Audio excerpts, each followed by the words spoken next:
Purse का जादुई पेड़। रात का समय होता है। गांव के सभी लोग सो रहे थे, लेकिन गांव के अंदर एक छोटे से घर में लाइट जल रही होती है। उस घर में एक व्यक्ति अपने हाथों से पर्स बना रहा होता है। ओ, रात घड़ी हो गई है। जल्दी से पर्स बनाकर मैं भी थोड़ा आराम कर लेता हूँ। कल मुझे ये पर्स बाजार में बेचने हैं। बिरजू रात भर कई सारे पर्स बनाता है और अगले दिन सुबह होते ही उन सभी पर्सों को अपने ठेले पर रखकर बाजार में बेचने के लिए निकल जाता है। अरे पर्स ले लो, पर्स, हाथ के बने हुए प्यारे प्यारे पर्स। ऐसे मजबूत पर्स कहीं नहीं मिलेंगे साहब। बिरजू पर्स बेच ही रहा होता है कि तभी अचानक से एक बहुत ही रफ्तार के साथ कार आ रही होती है, जो बिरजू के ठेले में टक्कर मार देती है, जिसकी वजह से बिरजू का एक बहुत बड़ा एक्सीडेंट हो जाता है और वो बेचारा वहीं तड़प तड़प कर मर जाता है। बिरजू के एक्सीडेंट की खबर एक राजू नाम का लड़का उसके घर देने के लिए जाता है। अरे कमला आंटी, कहाँ हैं आप? अरे जल्दी आइए बाहर। अरे देखिए कितना बड़ा अनर्थ हो गया है। राजू कमला को उसके पति के एक्सीडेंट के बारे में बताता है, जिसके बाद कमला अपनी बेटी चंदा के साथ एक्सीडेंट वाली जगह पर पहुंच जाती है और अपने पति की ये हालत देखकर फूट फूट कर रोने लगती है। हे भगवान, ये क्या हो गया मेरे साथ? एक ही तो मेरे घर में कमाने वाला था, उसे भी तूने मुझसे छीन लिया। अब मेरा और मेरी बेटी का क्या होगा? कौन हमें कमा कर खिलाएगा? चंदा अपने पिता की लाश अपने सामने देखकर रोने लगती है। पिताजी, आप हमें छोड़कर क्यों चले गए? हमारा आपके अलावा इस दुनिया में और कोई नहीं था। अब आपके बिना हमारा क्या होगा? दोनों माँ बेटी मिलकर बिरजू का अंतिम संस्कार कर देते हैं। बिरजू के बाद कमला पर्स बेचना शुरू कर देती है। अरे बेटी चंदा, आज तो एक भी पर्स नहीं बिका।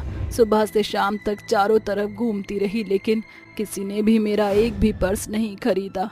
कोई बात नहीं माँ, आप चिंता मत कीजिए, सब कुछ ठीक हो जाएगा। दोनों माँ बेटी की आंखों में आंसू होते हैं। दोनों उस रात पानी पीकर सो जाती हैं। अगले दिन जैसे ही सवेरा होता है, चंदा नींद से जागती है।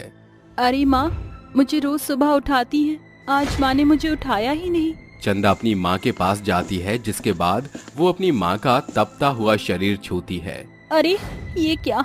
माँ की तबीयत तो बहुत ज्यादा खराब है। अब मैं क्या करूँ? दवाई लाने के लिए भी मेरे पास पैसे नहीं है। एक काम करती हूँ, आज मैं ही पर्स बेचने चली जाती हूँ। जो भी पैसा कमाऊंगी उससे माँ के लिए दवाई ले आऊंगी। चंदा के ठेले पर कुल मिलाकर 3 से 4 पर्स होते हैं, जिन्हें वो बेचने के लिए निकल पड़ती है, लेकिन कुछ गुंडे उससे वो भी छीन कर ले जाते हैं। चंदा रोते हुए कई लोगों के पास जाती है और अपने लिए कोई काम मांगती है, लेकिन कोई भी उसे अपने पास काम पर नहीं रखता। बेचारी रोते रोते गांव के एक पेड़ के नीचे जाकर बैठ जाती है। अब मैं क्या करूं? पर्स बेचने निकली तो गुंडों ने वह मुझसे छीन लिए। अपने लिए काम ढूंढने गई तो किसी ने मुझे काम नहीं दिया। माँ की तबीयत भी ठीक नहीं है। अब मैं दवाई कैसे लेकर जाऊंगी? वो वहाँ पर रो ही रही होती है कि तभी एक बहुत ही बुजुर्ग आदमी उसके पास आता है और उससे कहता है, अरे मेरी मदद करो बेटी, मुझे बहुत जोरों से भूख लगी है। खाने को कुछ भी नहीं है, मेरे पास कुछ भी नहीं है। किसी ने मेरी कोई मदद नहीं की। मैं तुम्हारे आगे हाथ जोड़ता हूँ, मेरी मदद करो। अरे कुछ खाने को दे दो। मेरे पास तो केवल किराए के 10 रुपए ही हैं, लेकिन कोई बात नहीं, मैं पैदल ही चली जाऊंगी। इन बेचारे बाबा को कुछ खाने को ला देती हूँ। चंदा अपने पास के 10 रुपए से उस बुजुर्ग आदमी को एक वड़ा पाव ला कर देती है, जिसके बाद वो बुजुर्ग आदमी वड़ा पाव खाने लगता है। ऊपर वाला तुम्हारी सभी इच्छाएं पूरी करे और तुम कभी परेशान ना हो। आशीर्वाद लेने के बाद चंदा अपने घर के लिए निकल पड़ती है। पैदल चलते चलते कुछ ही दूरी पर जब वो सड़क पार करने वाली होती है, सड़क के दूसरे किनारे से एक छोटा सा बच्चा पैरों से रेंगता हुआ सड़क की तरफ आ रहा होता है, लेकिन उसी वक्त सामने से एक बहुत बड़ा ट्रक भी आ रहा होता है। हे भगवान, ये क्या? सामने से इतना बड़ा ट्रक आ रहा है। अब मैं क्या करूं? चंदा तुरंत भागते हुए उस बच्चे को बचाती है और उसे खरोंच भी नहीं आने देती, लेकिन बेचारी चंदा के हाथों पर खरोंच आ जाती है। हे भगवान, अगर मेरी माँ ने ये खरोच देख ली तो उन्हें तो बहुत दुख होगा। चंदा अपने घर की तरफ जाने लगती है, लेकिन तभी अचानक से उसे पीछे से एक बहुत ही मधुर आवाज में कोई बुलाता है। चंदा, रुको चंदा, कहाँ जा रही हो? पहले मेरी बात तो सुन लो। जैसे ही चंदा पीछे मुड़कर देखती है, वो बच्ची एक बहुत सुंदर परी में बदल जाती है। आप बच्ची से परी कैसे बन गई? क्योंकि मैं एक परी हूँ। मैंने परी लोक में कुछ नियम तोड़ दिए थे, जिसकी सजा देने के लिए परी लोक की महारानी ने मुझे धरती पर भेजा ताकि मैं किसी गरीब की मदद करूं। यहाँ आकर मैंने कई लोगों की परीक्षा ली, लेकिन कोई भी मेरी परीक्षा में सफल नहीं हुआ। लेकिन तुम बहुत अच्छी हो, तुमने अपने बारे में सोचे बिना ही मेरी मदद की। जब मैं तुम्हारे पास एक बूढ़ा आदमी बनकर आई और फिर जब मैं बच्चा बनकर आई, तब भी तुमने मेरी मदद की। मैं तुमसे बहुत प्रसन्न हूँ।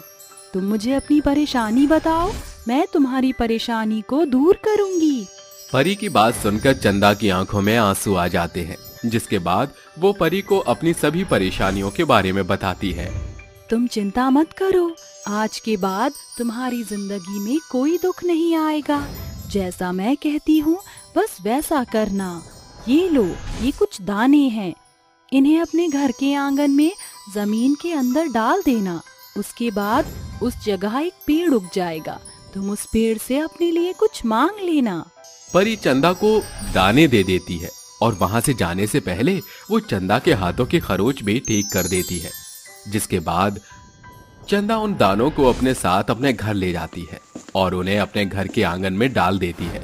जिसके बाद वहां एक बहुत बड़ा पेड़ उगाता है। वो पेड़ चंदा से कहता है, आज से तुम मेरी मालकिन हो, तुम जो चाहोगी मेरे पेड़ पर वही उगेगा, लेकिन याद रखना जो भी तुम मांगोगी उसके बाद वो बदल नहीं सकता। अब मैं ऐसा क्या मांगू जो मुझे चाहिए? चंदा उस पेड़ के आगे अपने दोनों हाथ जोड़कर खड़ी हो जाती है और अपनी आंखें बंद करके जादुई पेड़ से कहती है, जादुई पेड़, मुझे प्यारे और सुंदर नए डिजाइन के पर्स चाहिए, जिन्हें देखते ही लोग उन्हें खरीद लें। ऐसे पर्स जो पहले कभी किसी ने ना देखे हों और ना खरीदे हों। चंदा के इतना कहते ही जादुई पेड़ के ऊपर नए नए प्रकार के और प्यारे प्यारे डिजाइन के पर्स उग जाते हैं, जिनमें कुछ सोने के पर्स भी होते हैं। जिसके बाद चंदा अगले दिन से जादुई पर्स के पेड़ से पर्स तोड़कर उन पर्स को ले जाकर बेचना शुरू कर देती है। उसके पर्स इतने सुंदर होते हैं कि गांव के सभी लोग उसके सारे पर्स खरीद लेते हैं। अरे वाह, आज तो मेरे सारे पर्स बिक गए। अब मैं इन पैसों से अपनी माँ के लिए दवाई लेकर जाऊंगी। चंदा अपनी माँ के लिए दवाई लेकर जाती है, जिसके बाद उसकी माँ भी जल्दी से ठीक हो जाती है। अपनी माँ के ठीक होने के बाद चंदा उसे परी के बारे में सब कुछ बताती है। उस दिन के बाद से चंदा और उसकी माँ कमला दोनों मिलकर गांव में पर्स बेचना शुरू कर देती हैं। देखते ही देखते उनके सभी पर्स बिकने लगते हैं और उनकी अच्छी खासी कमाई हो जाती है, जिसके चलते उनकी सभी परेशानियां धीरे धीरे दूर हो जाती हैं। अब वो अच्छी खासी जिंदगी जीने लगते हैं और वहीं दूसरी तरफ वो अपने साथ साथ गरीब और बेसहारा लोगों की भी मदद करते हैं। हमारे जैसे पता नहीं कितने और गरीब लोग इस दुनिया में हैं, हमें उनकी भी मदद करनी चाहिए। हाँ माँ, आप सही कहती हो। ना जाने कितने गरीब लोग पैसों के चलते अपनी जान दे देते हैं। अगर हम उनकी मदद करेंगे तो ऊपर वाला हमारी मदद करेगा। दोनों माँ बेटी मिलकर कई गरीब लोगों की मदद करती हैं और एक साथ खुशी खुशी रहती हैं।